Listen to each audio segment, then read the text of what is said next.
Okay. My name is Jacob Stickle. I am the archival assistant here at the Warren County Record Center. I'm here with my coworker. Jen Haney-Conover. And we're doing the oral history program with the retired employees with Mr. Homer Hendrickson.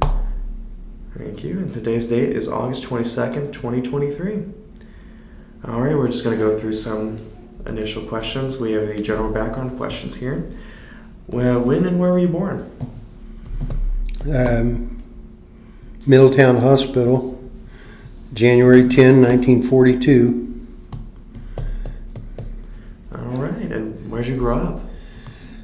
Grew up in Warren County, Turtle Creek Township, at the corner of Hendrickson Road and Union Road, about a mile east of the Butler County line. All right, very local then. Yep. So were you local the entire time? Where have you lived? Well, Warren County, Greene County, Montgomery County, back to Warren County, and now back to Montgomery County. Hey, all right. What jobs did you have prior to working at Warren County? Well, out of high school, I started working here for a surveyor named Charles Gard here in Lebanon. And 1960.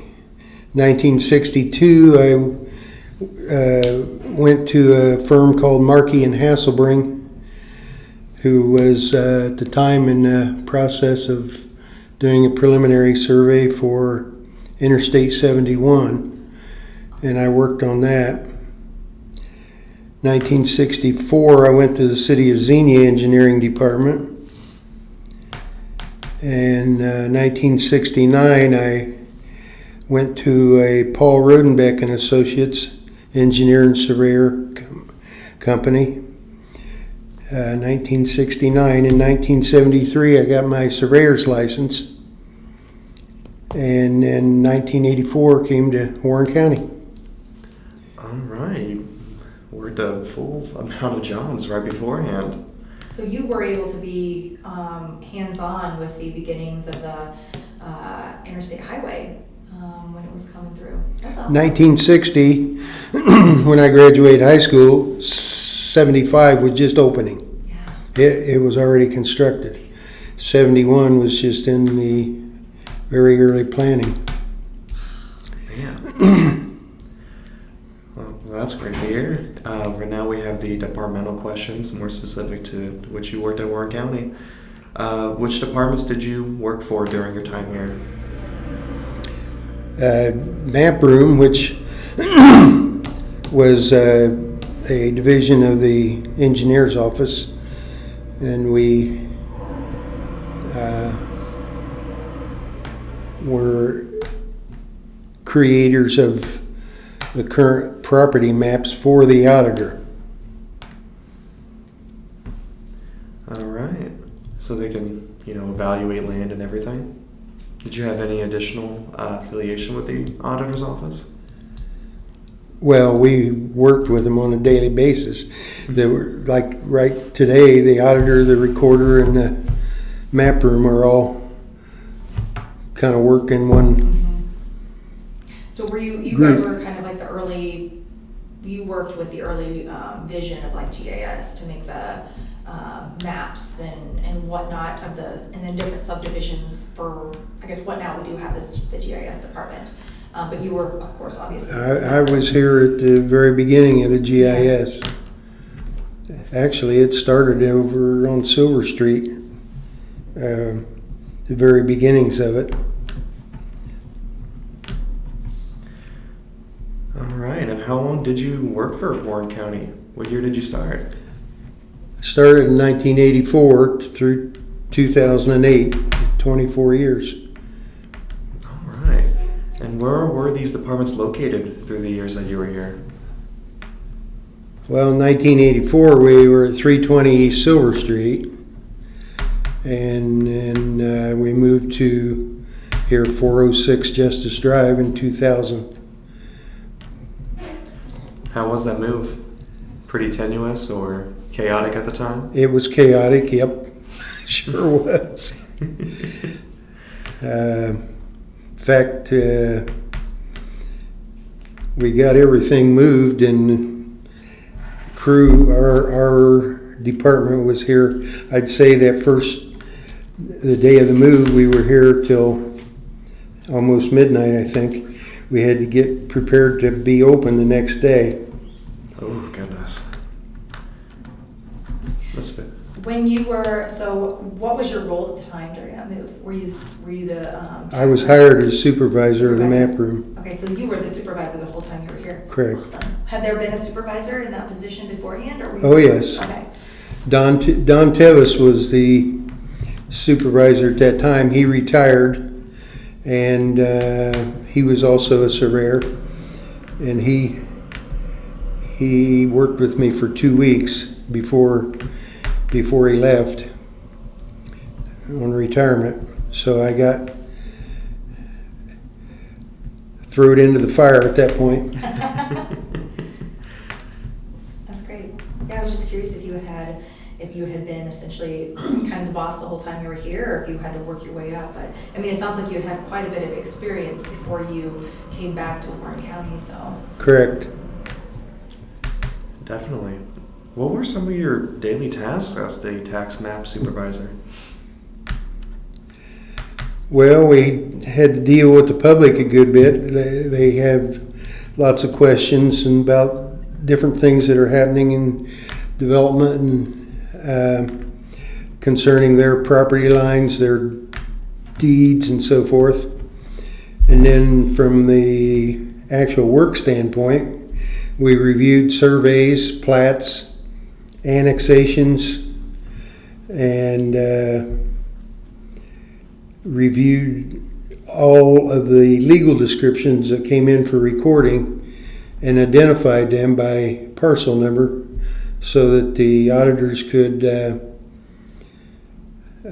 transfer the property and the recorders could index it for their recording.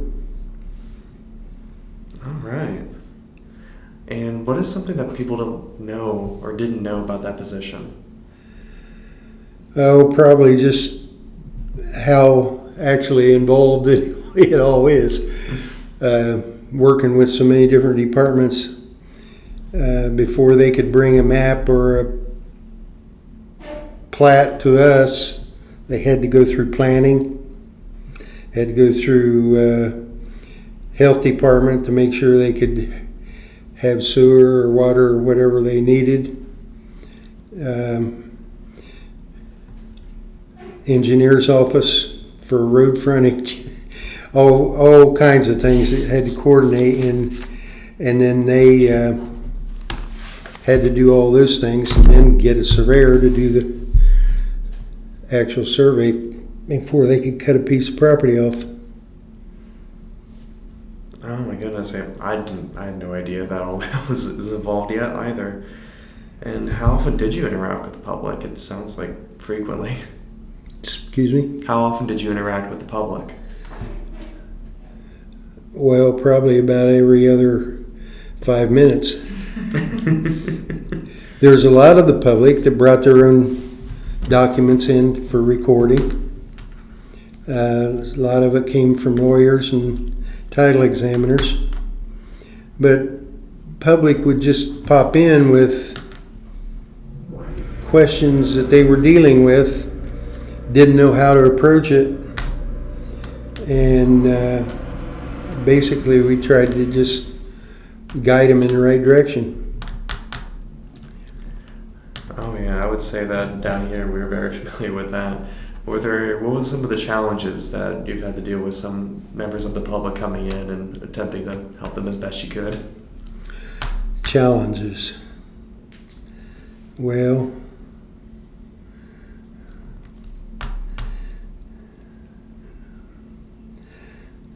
sometimes people didn't like what you told them. They still don't like what you tell them. Yeah. Yeah, that's probably the main thing. We never had any problem dealing with inner offices. Everybody always worked real good together, it seemed like. But the map room didn't really seem to have problems. There were some departments that would get nasty phone calls about things at different times, especially taxes. So with the public, so right now we get a lot of people that call asking us for information, historic information about land lines and whatnot, so different lines of subdivisions and whatnot. Did you guys get a lot of that as well? Yeah. Okay. Right. I haven't been in the commissioner's office for a few years, but there's a big map on the front wall there that I think is probably the oldest property line map available. It's the oldest one that I've seen anyway. But we had, I think it was something like 1859 maybe. Is it 50? So I think it might be. It's 56 or 67? Because we actually, the engineer Neil. Gosh, this was before my time. We found a couple more that they found. Did they? Yeah. And after the interview today, I'll show you. We had them conserved and and deacidified and brought to as good a glory. But I think that map is the same one we have downstairs as well. They're so fascinating, and there's so much amazing information in those maps as well. Then there was the Warren County Atlas. There was about 3 different publications of it, which showed properties and ownership. But as far as I can remember, the first tax map was actually created in 1910, and those maps are still, I think they're still up there, unless you guys have them down here. Yeah, so I worked with Bob. It was one of the first things that we worked together with. They wanted to have them digitized, so we helped digitize them so they didn't have to access them often. Right. And then we had them deacidified, so then brought down to the basement, put them in acid-free boxes, so that if you guys, as in the tax room or engineer's office, wanted to utilize them for some reason, you could, but just so the general public, if they could have access to the actual digital copies, and they're super neat. Then there's 2 or 3 more sets of tax maps that exist between 1910 and the time GIS actually started. Now, I don't know that much about how that's retained now, but I would imagine they're keeping a shot every year for history. Yeah, Yeah. they do, and it's as someone who works with every department head and elected official in my role, it's interesting to see the different departments. So GIS works so much with the tax map division still and the engineer's office, because all of that stuff is so connected. And especially as that things are much more digitized and they're utilizing computer, satellite information and whatnot. Yeah. It's for me, I think it's interesting just to see, because we try to get a screenshot, a lot more of that now. So we have a lot more data that's online as opposed to the physical documents. So you probably experienced some of that while you were here, going more electronic and utilizing the satellites. Can you talk a little bit about that transition? But it's not nowhere near what it is now. I can sit down and pull up the computer and just see everything about a property that would need to know. The recordings, the tax information, just something that we didn't have then. It was a very slow process. I'm going to say probably started in about 95. That's just a guess, over in the other, on Silver Street. And I'm not even sure. I think Nick Nelson was already auditor. I think he was, I'm not sure if he was elected in 96. And then it just gradually progressed. Sometimes you'd think it's taken forever, but it does. It just takes a long time to get all that in the proper format and everything. Yeah. Oh yeah, I'm sure there's a large process involved.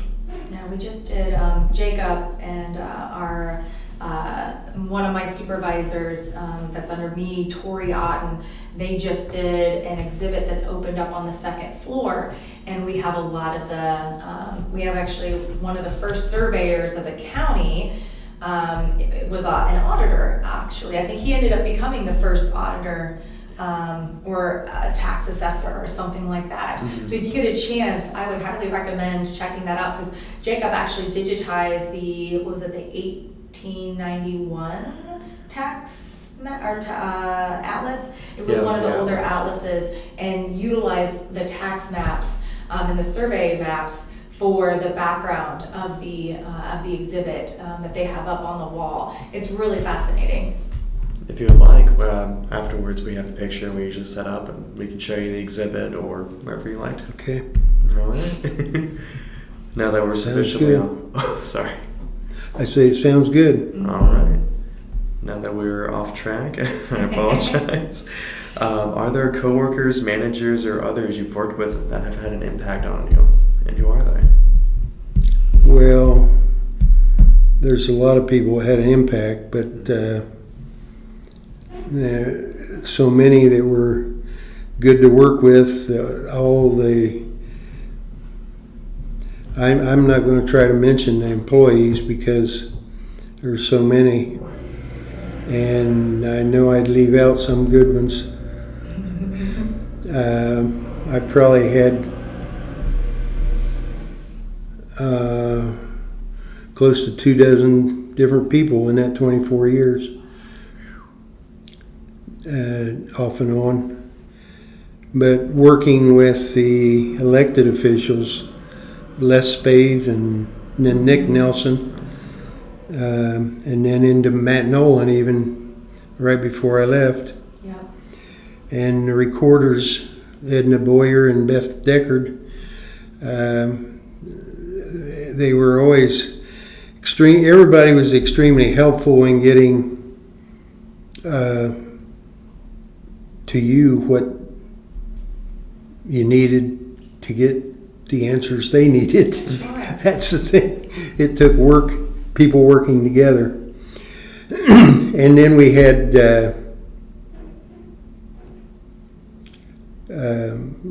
questions of legal matter a lot of times, and I had Tim Oliver as an advisor. He became a judge. Mike Powell became a judge. And then there's Bruce McGarry and Chris Watkins that are still here now, I believe. Yeah, they both are. And always very good on giving advice and keeping us out of trouble. What engineers did you work for? Rick Pendleton hired me in '84, and then Neil Tunison was his, about 92, I think Neil became his assistant engineer, and then Neil became the engineer sometime in the 90s, 94, 96, somewhere around there.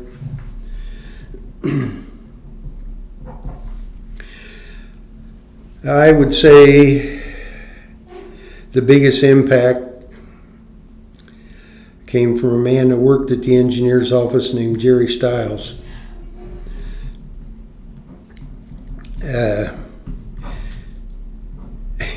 He was kind of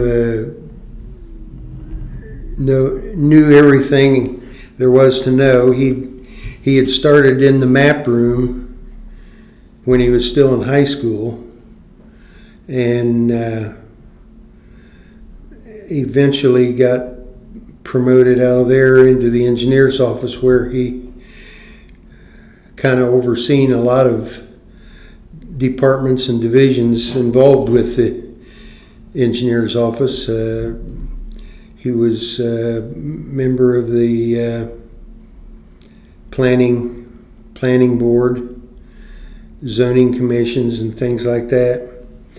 But when he passed away in 2000, and I think at the time he had about 45 years of employment in, and he was not retiring. He would just I am keep familiar going. with that name. I didn't know a lot about him. I know he was here, kind of an institutional knowledge. He had a ton of knowledge and worked with a lot of people. I've heard that name several times with some of the interviews we've had. So. Well, for years I've wished that we had an opening here for where so you could download everything you've got in your mind to someone else and upload what they have. And lo and behold, the darn stuff is coming around now with AI, and I'm not too sure it's a good thing. But after Jerry passed away, the fellow that took his job, or was given his job, used to say when something tough came up, he'd go out to the graveyard and talk to him. Oh, that's a great story. Oh, that's great. Were there any other memorable projects that you've worked on through the years, maybe with Styles? Well, or? a big project was Mason Montgomery Road widening, which took an awful lot of time and work, and led to the locating of P&G down there. And then annexations. So there are so many annexations from all the growth that was going on. You got to see it all pretty firsthand, especially with the interstates developing. Right. Oh man. Lebanon, Mason, Springboro, Franklin, even little burgs like Harveysburg and Corwin would have annexations and development going on, and it continues. It's still going on today. Yeah, I think we are still the Middletown come across the county line, and now I don't know what they have. Quite a few subdivisions out there in western Warren County. I bet they do. Yeah, we're still, I believe number 2 or number 3 in the fastest growing county in the state, just behind Delaware, and Butler was ahead of us for a little bit, but I think that's we kind of go back and forth between Delaware, Butler, and somewhere up near Cuyahoga. It's not actually Cuyahoga, but somewhere up there. So it's incredible how quick, even still, we're still developing. Oh yeah, and speaking of Warren County in general, onto those questions. What are some of your highlights of your time here in the county? Well, highlights, I would say just the way all of the departments seem to work together so well. Working with the public and the researchers that came in doing work. It just seemed like everybody worked together as a unit, and pretty much a highlight as far as something other than the actual work. Fair. Feel that. Mm-hmm. What was the county like when you started versus when it left? Well, when I started working here, it was still very rural, 84. Well, like I said, 75 had just opened and 71 was in preliminary stage. But in 1960, when I first started working for Charlie Gard,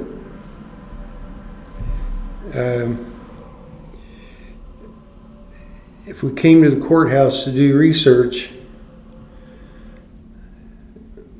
there were no reproduction equipment. If you needed a copy of a deed, you hand wrote it. If you needed a map, which Jerry Stiles was in there hand drawing them on the old tax map, if you needed the map, you took a piece of tracing paper and you traced off what you needed. And the it was almost well, there was hardly anybody in the building. There was the recorder, and there was the auditor, and the treasurer, and they kind of handled everything themselves. They didn't have to have employees because there wasn't that much paperwork coming in. Did you work with Pearl too sometimes? When Pearl Graham was the recorder at that Yeah. time, yes, but I didn't really work with her other than finding something that I needed help with or whatever like We that. just haven't talked to very many people that work with Pearl, and really Edna, or Edna has many. Mostly people worked with the previous recorder before Linda, Beth Deckard. So it's just interesting to hear you working with some of these other individuals that we haven't heard as much about. So Yeah, well, I don't know exactly when the change occurred between Pearl and Edna. I think it was sometime in the 60s, 64. When I came back in '84, Edna was obviously here at that time.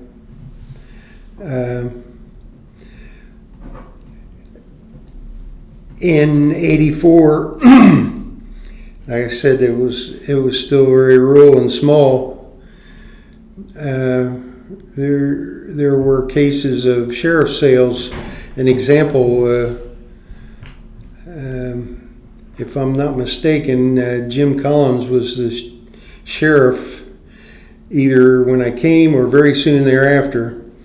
And when he had a sheriff sale, he would come in the office and research it himself, go out, view the property, do an appraisal himself. The sheriff nowadays does not have time to do anything like that. And by the time 2005, 2004, around in there, I think we were having maybe 35, 40 sheriff sales a month. And the sheriff had 3 appraisers that they hired. Now, I don't know whether they're still in that mode or not, but I'm sure there's still a lot of sales going on. As the interest rates start to raise, they're going to be back again. It sure would. Did anything significant happen within the county government during your time as an employee? Well, the GIS was obviously significant, yeah. And moving into this building. Like I said, the initiation of GIS, we didn't really know, or I didn't really understand what it was all going to amount to at the beginning, but it's taken, it's probably 30 years in process now. And I don't know where they have it, whether you'd say it's complete. Of course, it has to be updated continually. Those would be most significant, I think. And if you don't mind me asking, do you know where you were during your time in 9/11? I know. Oh, you yeah. just moved in. I was in the map room. I heard Kelly tell that I went home and got a TV. Oh, you brought a TV in from home? Mm-hmm. Wow. I just lived about 5 miles from here at the time. We were just doing a normal day, and Jim Bovey worked in the auditor's office, and I have no idea now how they heard it, whether he was listening to radio or what, but he came over into the map room and told us what had happened, and we got a radio on real quick, and then, like I say, I went home and got a TV, and we kind of kept track of it. I had it back in time to see the second building go down, so I also remember being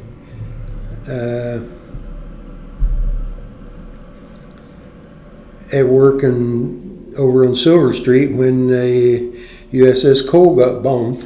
Oh, yeah. Mm.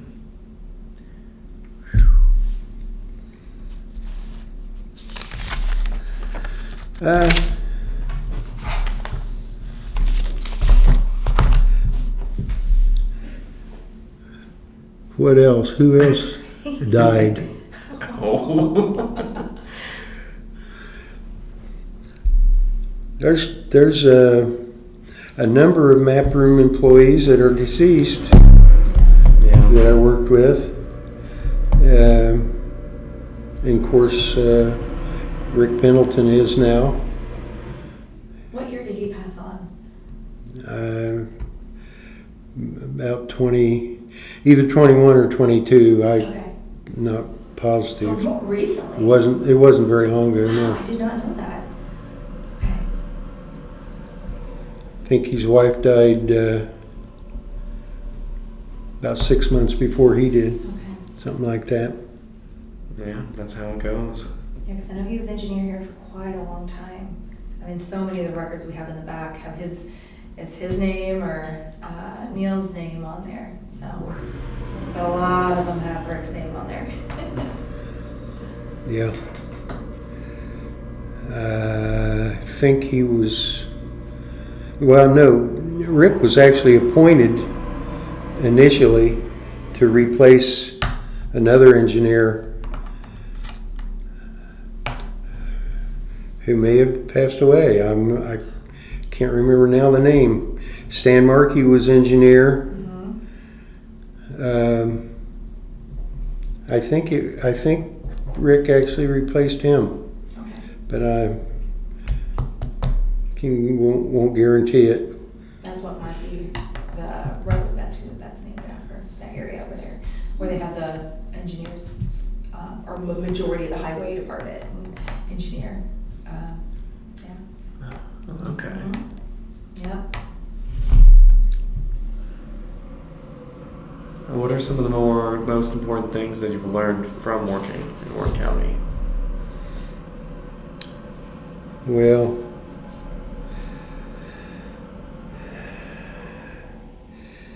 I guess life, it's experience like that. I had been an outdoors surveyor and worked obviously around some public, for the public, and coming into a building like this where there was public constantly and having to interact with the other employees, it just an experience that very learning experience, I guess. I bet, yeah. Especially dealing with the public that we mentioned earlier. My goodness. What do you miss the most about working for Warren County? Seeing the people. My brain is on a downfall. I notice I don't have to use it anymore, and I'm not keeping sharp like I used to be.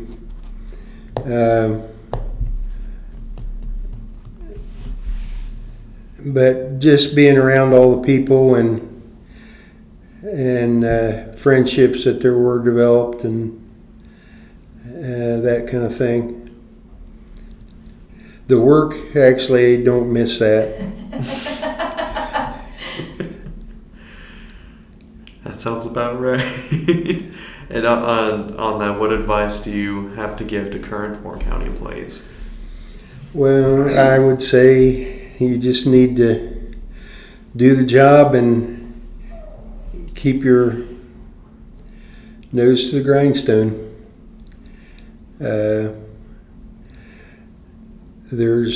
I used to tell the kids, my employees, all the time, if you don't learn something every day, you're not trying. I like the sound of that. I had quite a few young ones that were definitely a different world. I grew up in the beginning of the rock and roll, and I'd get to telling them stories about something, and well, Homer, was that before CDs or what was the cassettes? Was that before cassettes? Yes, it was before. Now the kids don't know what a CD is. Yeah. Most of everybody I had was younger than me. But we was able to get through it all right. I never had any problem with them. That's good to hear. That was going to be one of my questions. Was there any additional information that you'd like to share about your time as an employee here? No, I don't believe so. I think you pretty well covered it. That's great. Thank you for your time, and this will conclude our recording.